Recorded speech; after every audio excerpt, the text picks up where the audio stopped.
દોસ્તો નમસ્કાર, હું પોતે રાજેન્દ્ર પટેલ. આજે જે હું વાત કરવાનો છું એ ખેતીને ઓર્ગેનિક બનાવવાવાળી જે મલ્ટીપ્લાય ટેકનિક શું છે એની ચર્ચા કરીશ. દોસ્તો, દુનિયાભરમાં ઉગવાવાળી કોઈ બી વનસ્પતિ હોય એને જે ભોજન જોઈએ એ ભોજન 96.2% સૂર્યપ્રકાશ, હવા અને પાણી દ્વારા મળે છે. જે મફતમાં મળે છે દરેક જાણે છે. પરંતુ આપણા ખેતરોમાં વર્ષોથી રાસાયણિક ખાતરો લગાતાર આપણે વાપરીએ છીએ.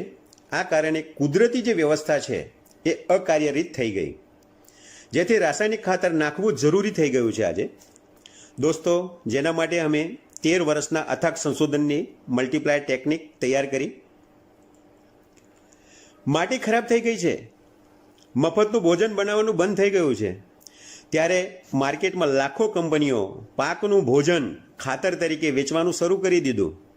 દોસ્તો, અમારી કંપનીએ આ દિશામાં સંશોધન કર્યું કે કેમ નહીં માટીમાં આવેલી ખરાબીને દૂર કરીએ, માટીથી જ પ્રાકૃતિક ભોજન બનાવીએ, વગર ખર્ચે તૈયાર કરી શકાય.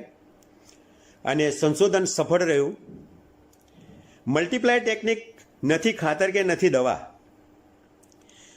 માટીને ફળદ્રુપ, ઉપજાઉ અને બળવાન બનાવે છે અને પાકને વગર ખર્ચે ભોજન પ્રાપ્ત થાય છે. જે દિવસથી આ સિસ્ટમ લાગુ પડી જાય ત્યારે આપણી ખેતી 0 બજેટની બની જાય છે. મલ્ટીપ્લાયર ટેકનિક માટીને પ્રાકૃતિક બનાવી પાકને વગર ખર્ચે ભોજન ઉપલબ્ધ કરાવવામાં મદદ કરે. મલ્ટીપ્લાયર ટેકનિક રાસાયણિક ખાતર નાખવાથી માટીમાં થયેલી ખરાબીને દૂર કરે છે. મલ્ટીપ્લાયર ટેકનિકનો ઉપયોગ કરતાં જ પાકને સૂર્યપ્રકાશ, હવા અને પાણીથી મળવાનું ભોજન તથા માટીથી મળવાનું ભોજન ખોરાકના રૂપમાં મળવા લાગે છે. મલ્ટીપ્લાયર ટેકનિક માટીમાં સૂક્ષ્મ જીવાણુની સંખ્યા પ્રચંડ માત્રામાં વધારે છે, સાથે પાકને વધારે ભોજન ઉપલબ્ધ કરાવે છે. મલ્ટીપ્લાયર ટેકનિકને વાપરવાથી પાકને વધારે ભોજન મળે છે, એટલા માટે પાક બળવાન બને છે અને બળવાન પાક ઉપર કીડ અને રોગનો એટેક ઓછામાં ઓછો થાય છે. રાસાયણિક ખેતીને ઓર્ગેનિક ખેતીમાં બદલવા માટે એનો જે સમય મર્યાદા છે દોસ્તો એ 7 વર્ષની છે. સમજીને કરવાથી આસાનીથી થઈ શકે છે. જેવી કે રાસાયણિક ખેતીને ઓર્ગેનિક ખેતીમાં બદલવા માટે સૌપ્રથમ રાસાયણિક ખાતર ઉપર મલ્ટીપ્લાયરનું કોટિંગ કરીને વાપરી શકાય છે. બીજું, રસ ચૂસવાવાળા કીટકો જે છે એની સમસ્યાથી પૂર્ણતા પ્રાપ્ત કરવા માટે 15 લીટરના પંપમાં 5 મિલી કૃષ્ણ નારાયણ અસ્ત્ર ઓર્ગેનિક કીટનાશક છે એને મેળવીને છંટકાવ કરાય, જેથી જલ્દીથી કંટ્રોલમાં આવે અને ખેડૂતનો ખર્ચો ઘટે. આમાં રાસાયણિક દવાઓ પણ સાથે ભેળવીને મારી શકાય છે.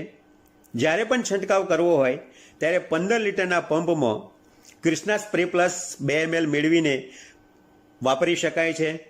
દોસ્તો, જે પાકમાં ફંગસની સમસ્યા આવે તેવા હોય તેમાં 15 લીટરમાં 5 ml કૃષ્ણા ઓલ ક્લિયર નાખીને ઉપયોગ કરવાથી પાકની જે સમસ્યા છે એ જલ્દીથી કંટ્રોલમાં આવી જાય છે.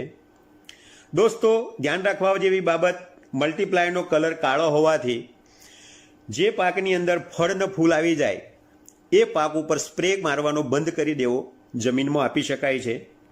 જે પાકમાં આ નિયમ લાગુ નથી પડતો ત્યાં ગાડી 15 લીટર પંપની અંદર 10 થી 15 ગ્રામ મલ્ટીપ્લાયર નાખી અને છંટકાવ કરી શકાય છે. મલ્ટીપ્લાયર ખેતીમાં સૌ પ્રથમ વખત રાસાયણિક ખાતરનું પ્રમાણ 20% ઓછું કરી શકાય.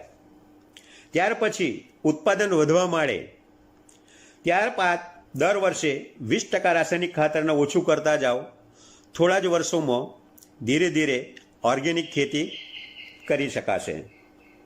દોસ્તો, જે વર્ષે જનરલી 5 થી 7 વર્ષમાં ઓર્ગેનિક ખેતી થઈ જાય છે, આ વર્ષે નાખ્યું એટલે તમારું ઉત્પાદન વધવાની શરૂઆત થઈ ગઈ. બીજા વર્ષે તમે ખાતર નાખો છો, મલ્ટીપ્લાયર બી વાપરો છો અને જો પ્રોડક્શન ઓછું આવે છે તો રાસાયણિક ખાતરને બંધ કરવું જોઈએ નહીં અને કન્ટિન્યુ રાસાયણિક ખાતર વાપરી અને પાછા મલ્ટીપ્લાયર વાપરી જમીનને સુધારી અને પ્રોડક્શન આપણે ઉપર કરી શકીએ છીએ. દોસ્તો, લગાતાર 7 વર્ષ મલ્ટીપ્લાયર વાપરવાથી 3 ગણા સુધીનું પ્રોડક્શન આપણે કાઢી શકીએ છીએ. વધારે વિસ્તૃત માહિતી લેવી હોય અને કંપનીમાં પણ વાત કરી શકાય છે. તો ચલો આપણે બધા મળીને ઓર્ગેનિક ભારતને બનાવીએ.